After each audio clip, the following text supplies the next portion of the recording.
The soldiers of the 101st Airborne Air Assault Division from Fort Campbell, Kentucky, must be ready to deploy within 36 hours, anywhere in the world. And they've seen combat just about everywhere. Airborne infantry file into buses for their last land-borne ride until D-Day. They fought to support troops landing on the beaches of Normandy. They fought in the jungles of Southeast Asia. And they fought in the desert during the war against Iraq. Now they're preparing for a different kind of mission.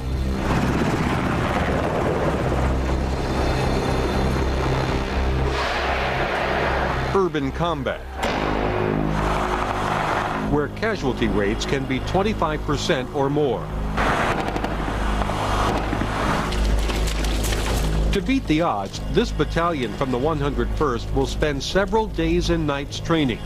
An exercise so realistic it will test their strengths and expose their weaknesses in the kind of fight the Army has tried to avoid. The ideal combat situation for us is not in the city. Who, Dave? Oh, sir. Major General John Lemoyne oversees an Army task force trying to reduce the dangers of fighting in a city. It tends to get very, very close. As a result, it gets very brutal, and it's very violent. And it tends to be very sudden, unexpected. And it leads to more casualties than fighting on open terrain because a city provides natural fortifications for an enemy. Every building is a sniper's nest, every intersection a potential ambush.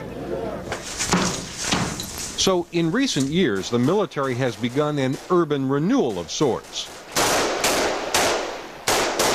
rewriting its doctrine and training manuals and building mock villages like this one at Fort Knox, Kentucky, for war games. This is a blow pole where we use explosives to... Andy Andrews, a Vietnam veteran, now a civilian employee for the Army, helped design the site. What's the main premise here? Reality, training to a standard that we have not been able to reach before by making the city real. There's a railroad, a junkyard, a fake cemetery on the outskirts of town, even a sewer system. And down in here you can see it's wet and it's dirty, and we have an outfit that makes industrial odors for us. So in this environment we do employ the correct odor. So you have a working sewer system right down to the smell? Well, we don't put raw sewage in it, but the soldiers aren't sure about that. As for the water tower at the edge of town, it's actually the control room for a battery of special effects.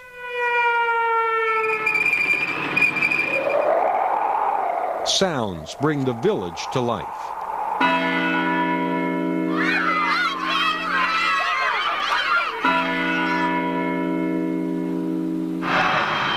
With the roar of a virtual fighter jet and the blast of pyrotechnics, the town takes on the ominous qualities of war-torn Bosnia or Kosovo. And it's easy to imagine Latin America or towns in Africa or Asia.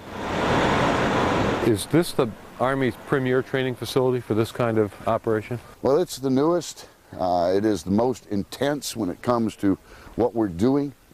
It covers just about all aspects of possible deployments. Whoa. You never know what's going to happen. I don't want to alarm you, but there's a building on fire behind us. Things happen once in a while. Take a look at that.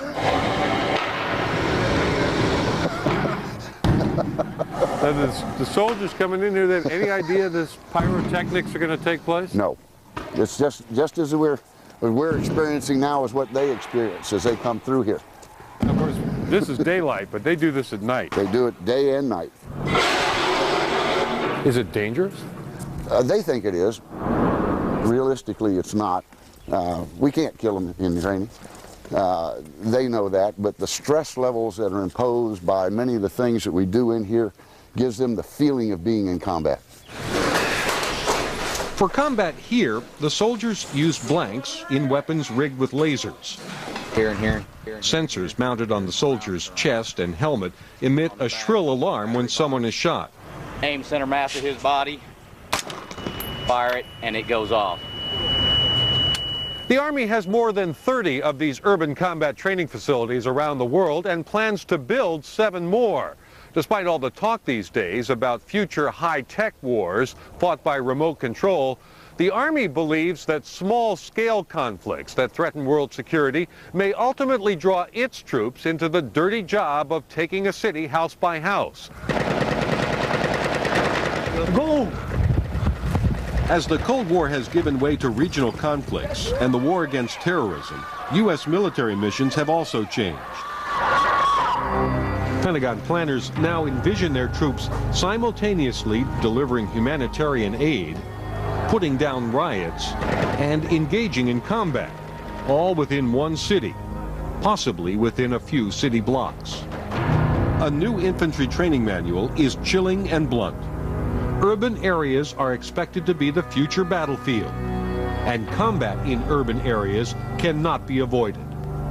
Times have changed. Politics have changed.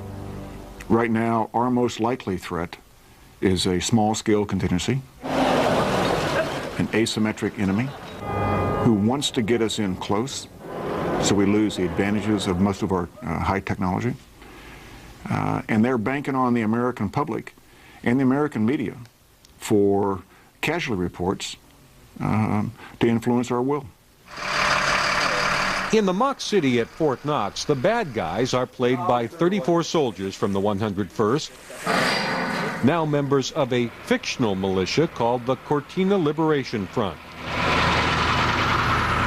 In the training scenario, the insurgent CLF has captured the town, part of its goal to overthrow the elected national government, which has close ties to the United States.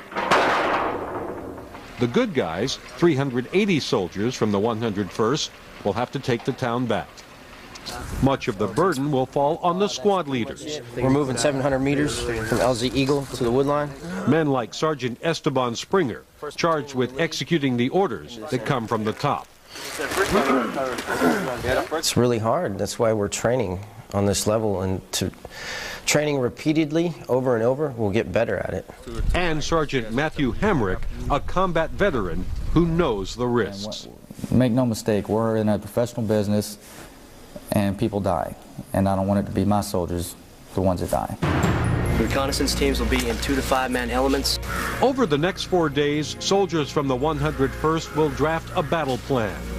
Move through the wood line across this phase line. Practice their moves. Go, go, go!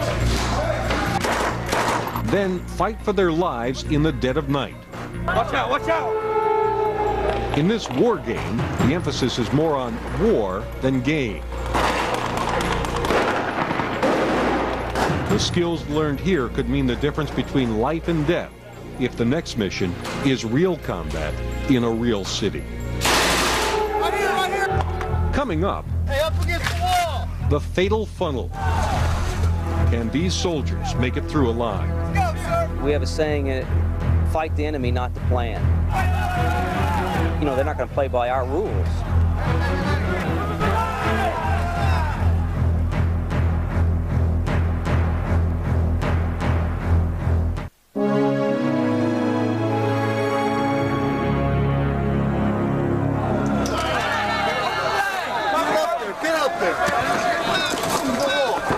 Before the battle, troops from the 101st train to survive the fatal funnel.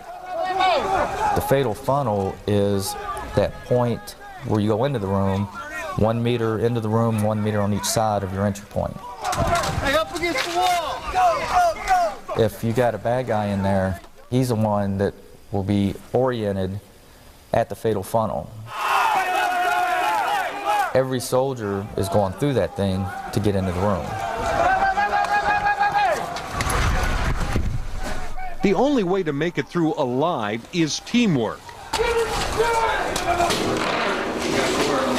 Each soldier is responsible for a section of the room. If they're not in there together, the first guy that goes in there doesn't have anybody to cover him when he enters the room, and that's a problem there. Sergeant Matthew Hamrick has seen urban combat firsthand. As an elite Army Ranger, he was part of the 1989 invasion of Panama to topple General Manuel Noriega and arrest him on drug trafficking charges. Anytime you're in a situation people shoot at you, I would expect anybody would feel fear. I don't know how I deal with it.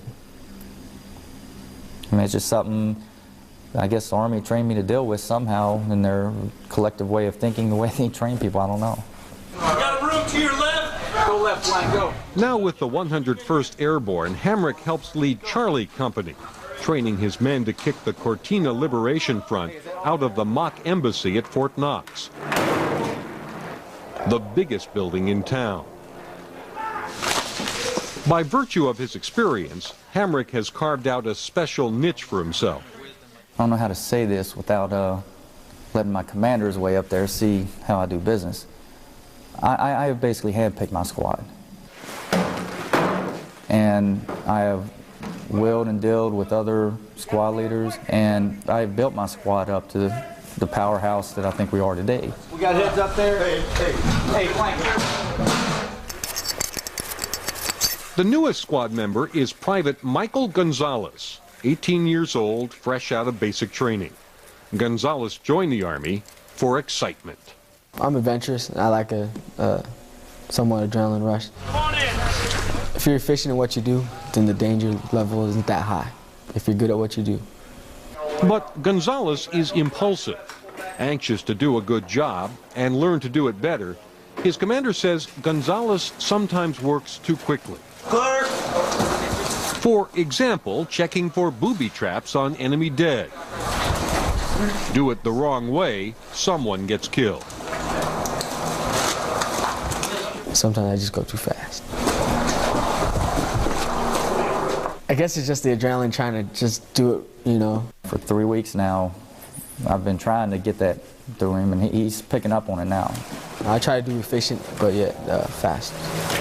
It's not something you can learn overnight. Not overnight, but the sooner the better. Because urban fighting is taking on a new importance in the Army. It's a major shift from the mindset of the Cold War. During the Cold War, the focus was on warfare on the plains of northwestern Europe. That urban terrain has taught us a great deal about adapting.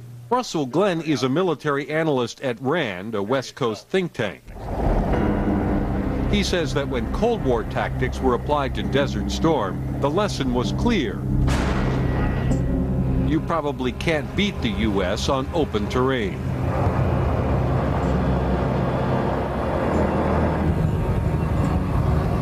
Open terrain allowed us to engage them with weapon systems that gave us superior reach.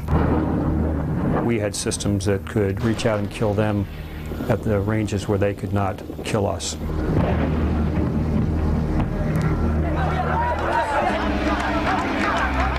But 2.5 years later, the world learned a different lesson as U.S. troops confronted anarchy in Somalia. What began as a humanitarian relief mission turned into a manhunt for combative faction leader Mohammed Farah Aidid. During a raid by U.S. Special Forces, Somali fighters on the ground, with what U.S. intelligence believes was help from Osama bin Laden's Al-Qaeda network, shot down 2 Army Black Hawk helicopters. In the ensuing gun battle, the worst firefight since the Vietnam War, 18 U.S. soldiers were killed, 73 others wounded. Hundreds of Somalis were killed and wounded as well. Somali crowds dragged the bodies of U.S. soldiers through the streets.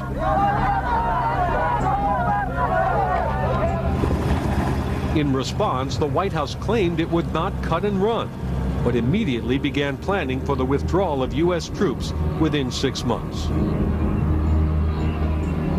And some in the Pentagon believe Osama bin Laden concluded the U.S. military could be defeated simply by inflicting casualties. Certainly somebody looking at that would say that the United States and its potential allies were not as ready to fight in built-up areas as they were in more open terrain. System on the rail. Sergeant Esteban Springer understands the lessons of Somalia, and as a squad leader in the 101st Alpha Company, he is responsible for the lives of 8 men. Somebody's got to do this job, and I feel that I'm competent enough and trained enough to where I'm doing a good job at it. At the Fort Knox training site, Sergeant Springer and Alpha Company will attack the hotel. Strategically important because it overlooks the main street. Pick it up. Start pushing up. You have to train like you fight. Takes the initiative on your own. Springer's men have traced out the rooms of the hotel. They rehearse their moves in preparation for the mock battle. They can run drills over and over.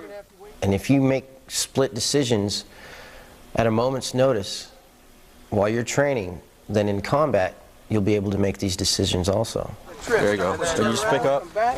It's a tight working environment. You're inside a building. You want to maintain 18 inches off the wall because bullets could glance off the wall and hit you. So smooth. You want to be able to be right next to each other, and then you go into your motion into the room. You guys will come out, then you just pry it off around this corner here. It's like you're flowing into the room itself from the hallway. And then you come in and move into your zone of domination. The training starts at low intensity, so newcomers like Private Anthony Guyton can keep up. Guyton, you're going to have to be clearing the steps. All right? Just like that. Guyton joined the Army 8 months ago to escape a poor neighborhood in Queens, New York.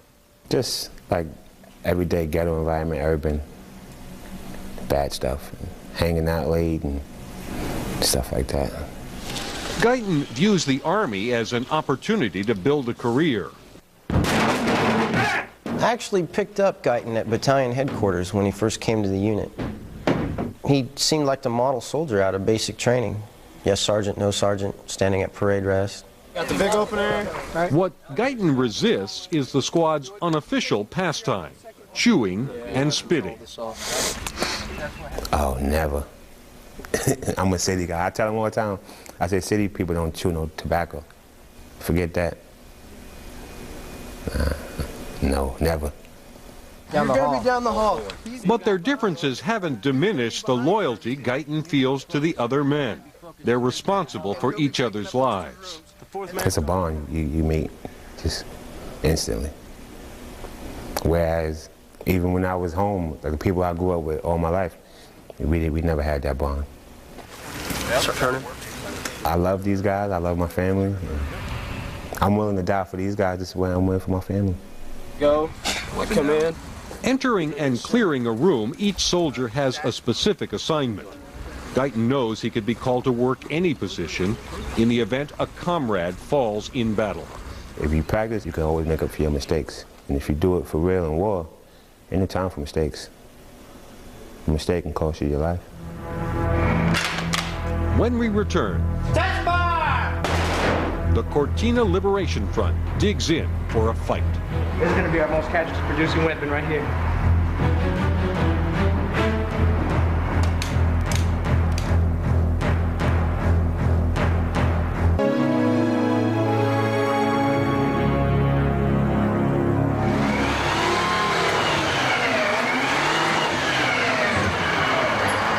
The bad guys are digging in for a fight.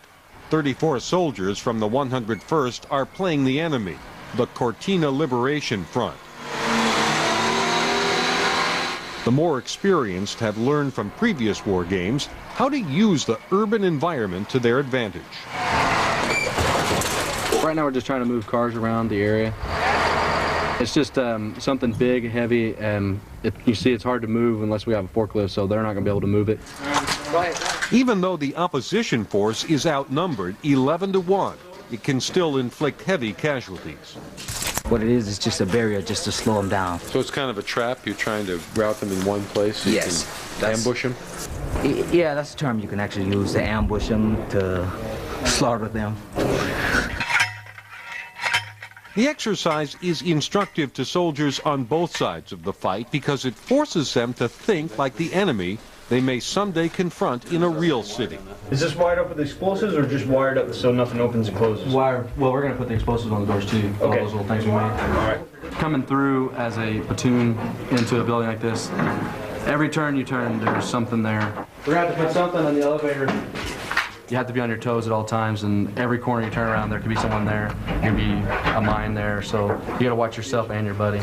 I may give you back a sniper team in the platoon, all right? The battalion commander from the 101st, Lieutenant Colonel Ricky Gibbs, actually wants a tough fight to pinpoint his unit's strengths and weaknesses. If we cover them up, we don't know, and then we go into combat, and then we're in trouble because we really don't know what we need to fix, and we're not a better trained outfit.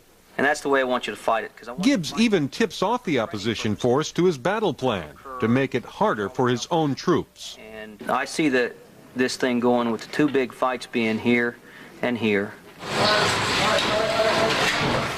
Right now we're just trying to barricade the downstairs. There you go. So they're going to have problems getting upstairs. Once they get into the wire, they're going to have problems themselves. Unroll those and put those down in there. We're the only ones that knows where everything's at, so they're going to be running around, turning a corner, and they realize they can't get there, and hopefully they'll bunch up, and then we'll have people in good spots with good shots. The opposition force can fight dirty. It doesn't have the same rules of engagement that govern U.S. soldiers. So anything goes. Set a booby trap on this mine right here. So if they pull it out at night, and it blows them up, bumper the car. This trap uses an illegal anti-personnel mine. Our United States Army isn't using it anymore, except in Korea, because it's a landmine convention. But since we're the enemy, we can use it. The high explosive weapons used in training are simulations made with fireworks or flares. Grenades. Grenades works good too. We have mannequins that you can see around the buildings, and hopefully they change their plan and try to attack those positions when actually we're not there. For the op force to prevail, what would have to happen? Well, I think probably if they rush. If they rush too much, they'll run into buildings without thinking through their tactics. Surprise is the key. Anytime we can make them think or change their plan, it's an asset to us. I've been in command about 10 months now. And in the 10 months I've been in the battalion, we have not gone into a big city like this to fight. Move out, move out. We've done a lot of how to enter and clear a room, or how to enter and clear a building with only 2 rooms. More silent. Silent, silent. Watch that tower behind you. This is probably, say, graduate level work. Yep. One of the toughest lessons will come from this .50 caliber machine gun. They don't think we have rounds for it, but we got some. We don't got much, but it don't take much. The opposition force is putting the gun in Andy's restaurant with a clear shot at the embassy across the street, the tallest, most strategically important building in town. This is going to be our most casualty producing weapon right here. Test fire! The battle will begin later that night.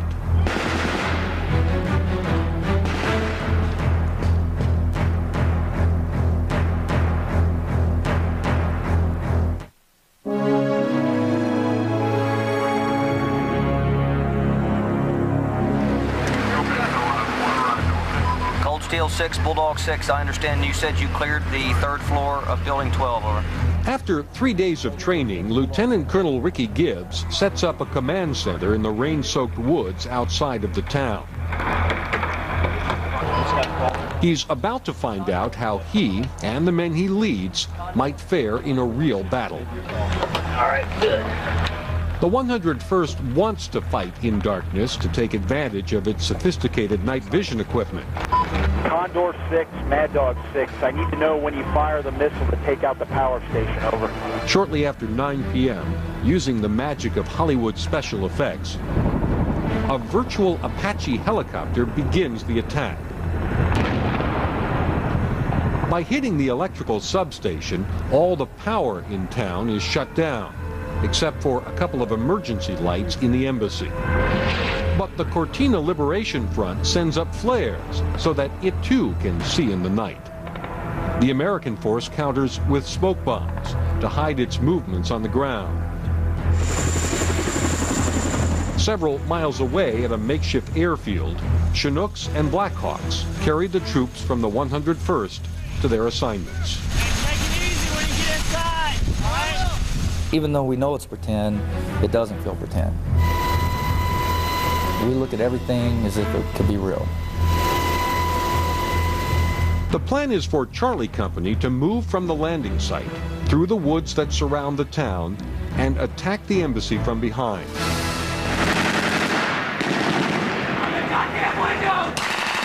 The soldiers want as much cover as possible because most casualties occur getting into buildings. The opposition force is prepared. Let them breach that wire. Y'all stand in the hallway. Reload!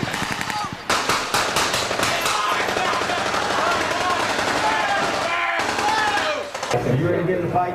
Roger, Sergeant. Come on. Let's go. The bad guys have surrounded the embassy with concertina wire. Not impenetrable, but cutting it takes time. I was thinking before, you know, it's just another training exercise, you know. But when you're actually doing it, your heart starts racing, and my knees started shaking a little bit. Charlie Company blows a hole in the wall to enter the compound. It's safer than climbing over the wall like they'd done in training the day before. They're breached on one. Inside, the battle is intense. All right, go. I knew the bullets weren't real. But still, the whole idea of just doing what we had to do, it was scary, a little scary. Stop! Hold it, Get back here. Yo. Down, around the corner, down. Be a flashlight on there. You see if I can down stairway to shoot. There's a big concern for fratricide in these units. Right here, who's that? Gonzalez. Rato. You got fellas coming out. Roger. Even going in a single room, if people don't go to their sector, you've got bullets flying past people's head to engage targets. That's how dangerous it is. Go. 1, 2, 3.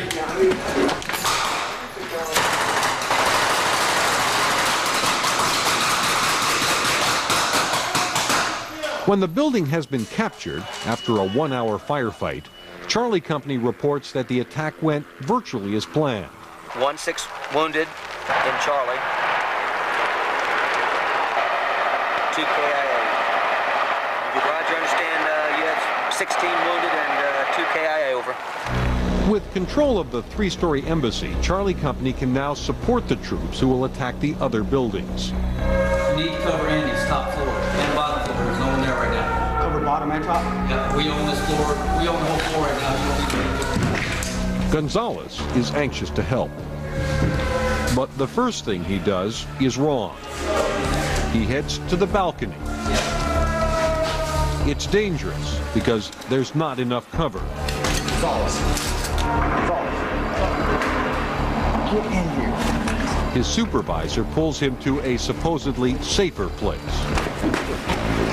There was a metal container guarding 3/4 of the window, and I had a little section I was shooting out of. But it's not thick enough to stop rounds from a .50 caliber machine gun, like the one the opposition force set up across the street. Hell no. At first I was like, oh dang, I'm dead. But then I started thinking about, I was like, I would really be dead right now, blood and the whole 9 yards. And you kind of have to deal with that your own little way. It turns out the new position for Gonzalez was no safer than the first one. I think Gonzalez was a casualty because of our, none of my team leaders where we positioned him. His body is pulled out. I take responsibility for that, yes. The others pull back. Hey, Lance. Hey, work your way out of here. While Charlie Company takes the embassy. Let's go first. Go. Alpha Company is getting ready to attack the hotel.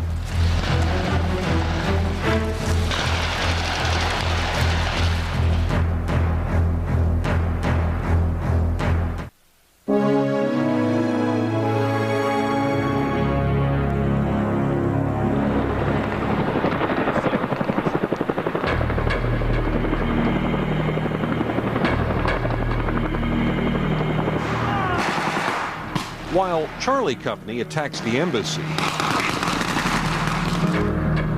the plan for Alpha Company is to come through the junkyard and attack the hotel. Prepare to launch my first assault platoon into the breach, over. Hey, let's push. Let's go first. Go. While one platoon strikes first to clear a path, All right, get a move on right now. I got permission to go. the others stay behind. Seemed like a long wait, but we train for that too. That's where the mental part comes in. Private Guyton carries a folding ladder, unaware he is about to play a key role. I was expecting to get to where we had to go and leave it off for the next company who was behind us, or the next platoon who was behind us. And then the mission changed like instantly. It's like, oh man.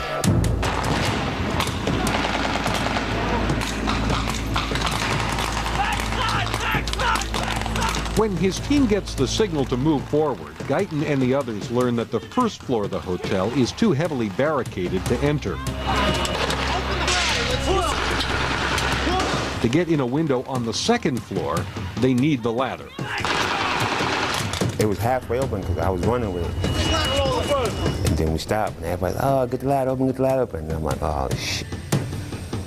And like, I wasn't shown how to get it open. I was just told to carry it, drop it off. There's gunfire from across the street.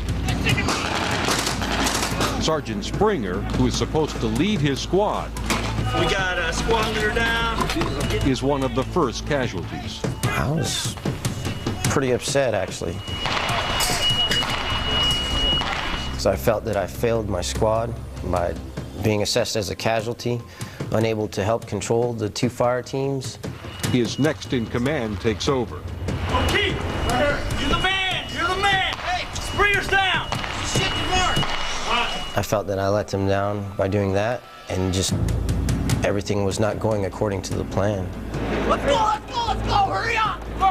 Go. When they get the ladder open, they discover it's too short. And so the guys were actually having to jump from the ladder to the windowsill, and then there was another man in the windowsill help pulling them in. Magazine. Finally, inside the hotel, they confront the opposition force head-on. We know that. Let's go. Alpha Company slowly takes control. Are you in the lead up here? Everybody but Weeks, get out of that room. They mark each room after it's cleared, a signal that it's secure. Alpha Company sustains about 25% casualties, 1 out of 4 injured or killed. The Army says that's typical of urban combat. Considering the problems they had getting into the building, Sergeant Springer says it could have been worse. Come on, let's go. They actually entered and cleared the rooms still, even when they took casualties. They formed up into 4-man teams and still continued to do what they were trained, the way that they were taught. So that was great. They did that on their own to a T. With the main building now under their control, a third company, Bravo Company, mops up. Only scattered pockets of resistance are left. Pretty much, from the looks of it, we're it. We're the only thing that's left of the so-called bad guys. So we're probably just gonna run around until we either run out of ammo or they kill us. Go! Get out of here! Not a whole bunch more we can do.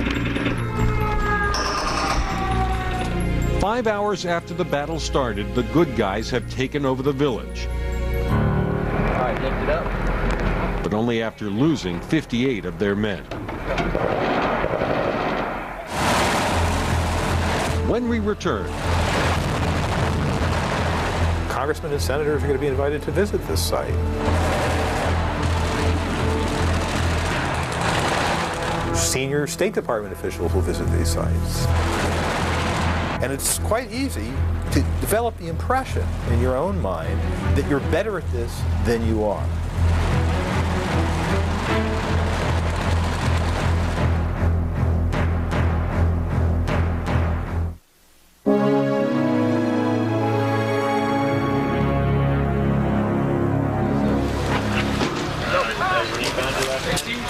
The battle-weary soldiers have spent the night in the buildings where they fought.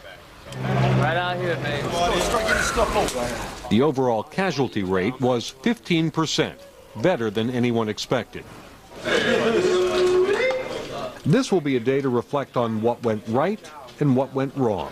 Lessons that might be needed on a future urban battlefield. I think overall, the overall fight was faster than what we anticipated, and we were able to get through the town. We were taking bets on how long it would take to take this town down.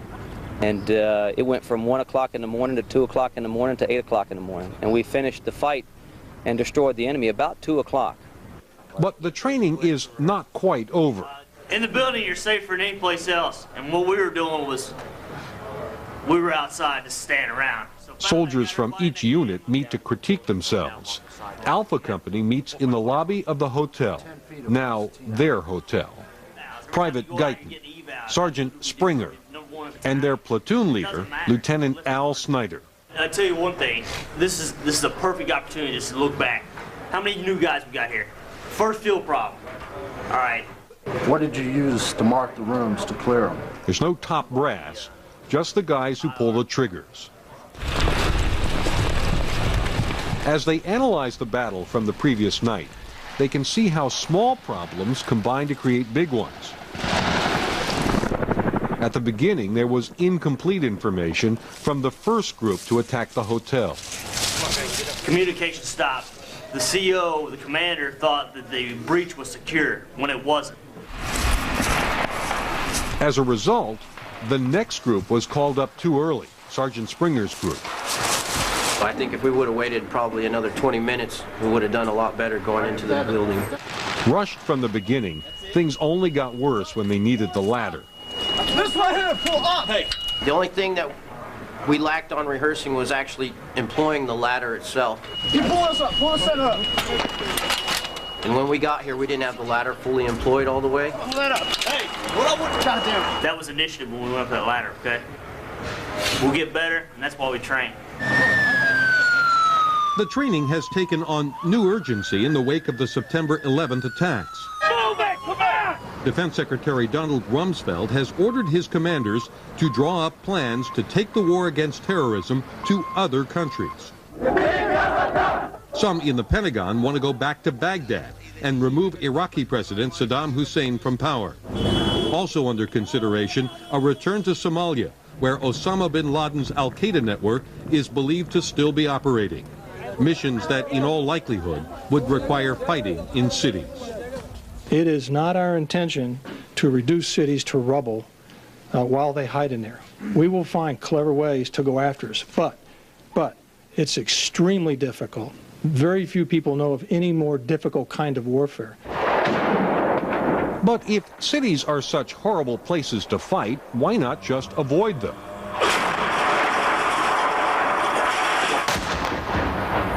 There are times you're going to say, this particular piece of property is important to us.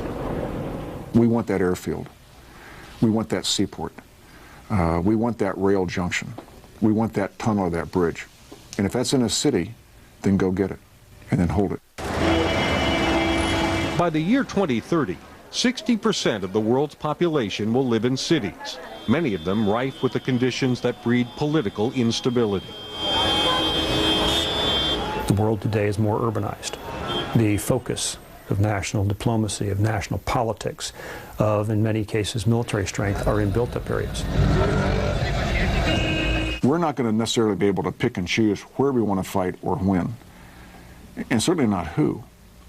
And if they're smart, and most of them are, they'll look for any advantage that they can find. That advantage often lies in a city. Everybody in? As soldiers who train for the fight quickly learn. But while the intensity is a sobering experience for the participants, some experts worry that the realistic training may be confused with the real thing. MIT professor Barry Posen is a specialist in U.S. military policy. Congressmen and senators are going to be invited to visit this site. Senior State Department officials will visit these sites. And it all looks very can-do. And our Army knows how to do this. And that's true. They will know how to do it as well as it can be done. And it's quite easy to develop the impression in your own mind that you're better at this than you are. For now, the Army is pushing for more urban training, especially with units like the 101st that are among the first to deploy to a conflict. This is the way of the future. We fought in the jungles, we fought in the desert, and now it's a new place to fight. Even after leaving the mock village at Fort Knox, the 101st urban training continued at other sites. Top officers say that with the additional training they've had in recent weeks, they are ready, more than willing, and confident they can do the job.